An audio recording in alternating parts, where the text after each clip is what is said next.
कणकवली शहरांमध्ये खासगी रुग्णालयाची तोडफोड प्रकरणानंतर जिल्ह्यातील डॉक्टर संघटनांनी आज 24 तास खासगी रुग्णालय बंद ठेवण्यात येणार असल्याचे सांगितले।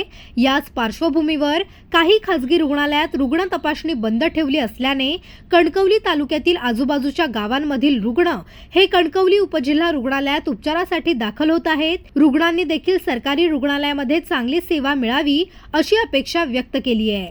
खाजगी रुग्णालय बंद आहे कारण गव्हर्नमेंटमध्ये जर सोय नसली तर खाजगी रुग्णालयात लोक जातात। आता गोरगरिबांसाठी काय इथे व्हायचं नाही, उपचारच नाही त्याच्यावर म्हणण्यासाठी डॉक्टर नाही, वेळोवेळी लोक गोरगरीब काय करणार अशा वेळी।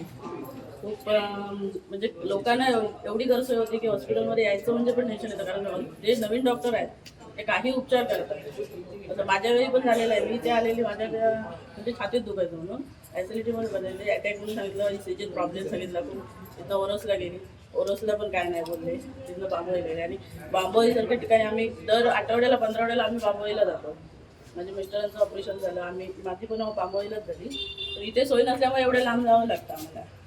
इथे एवढ्या नर्स वगैरे सगळ्या डॉक्टर सगळे चांगले बोलतात किंवा चांगले स्टेटमेंट देतात तिथे, आणि आपल्या गव्हर्नमेंट इथे आपल्या जवळ असून पण त्याचा आम्हाला उपयोग होत नाही।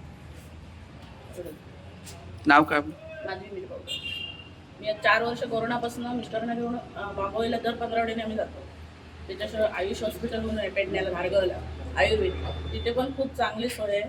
तिथे पण आम्ही आता कमीत कमी दर 15 आठवड्याला 15-20 माणसं जातो तिथे पण आपल्या सिंधुदुर्गात असं एकही हॉस्पिटल नाही की बाबा गोरगरिबांना त्याचा फायदा होईल, तर त्याच्यामुळे त्यांना ते काहीतरी सोय करावी सरकारने, एवढंच म्हणणं आहे।